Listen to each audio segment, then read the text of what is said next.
যুদ্ধের গতিবিধি দেখে ডিসিশন নেওয়া উচিত। আরেকটা হলো যে যে মানে কত ভর্তুকি দিচ্ছি, আমি কতটা সরকার বিয়ার করবে, এটা যদি জনগণের কাছে ক্লিয়ার করা হয়, জনগণ কিন্তু আস্তে আস্তে দেখবে যে আসলে তো সারা পৃথিবীতে তেলের দাম বাড়ছে, আমাকেও বাড়তির দিকে যেতে হবে। তা সুতরাং আস্তে আস্তে জনগণকেও কিন্তু অভ্যস্ত করতে হবে যে আমরা ভবিষ্যতে কিন্তু আমরা এই যে একটা ভালো কথা যে আমরা বাড়াবো না 1 বছর 2 বছর, কিন্তু তারপরে কি হবে যদি এরকম চলতে থাকে, তাহলে এটা জনগণ যারা বিদ্যুৎ ব্যবহার করছে এবং যারা অপচয়, বাংলাদেশে অপচয় কত পার্সেন্ট, এটা আমার একটা লেখা ছিল যে বাংলাদেশের অপচয় কিন্তু 5 থেকে 6% মতো আরও বেশি হতে পারে অপচয়। এইটা কিন্তু আমাদের মানে টাইট করতে হবে, ম্যানেজ করতে হবে অপচয়টা।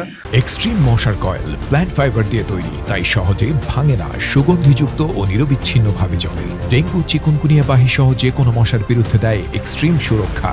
আর কিছু কিছু আছে যে আমরা এমন অভ্যস্ত হয়ে গেছি, যেহেতু এটা দাম কম, এটা মানে যত বেশি ব্যবহারের যেটাকে বলে যে মানে ভালো ব্যবহার না করে আমরা মানে আলাদা ব্যবহার করি আর কি, অর্থাৎ যেটা আমাদের প্রয়োজন না সেটাও করি আমি।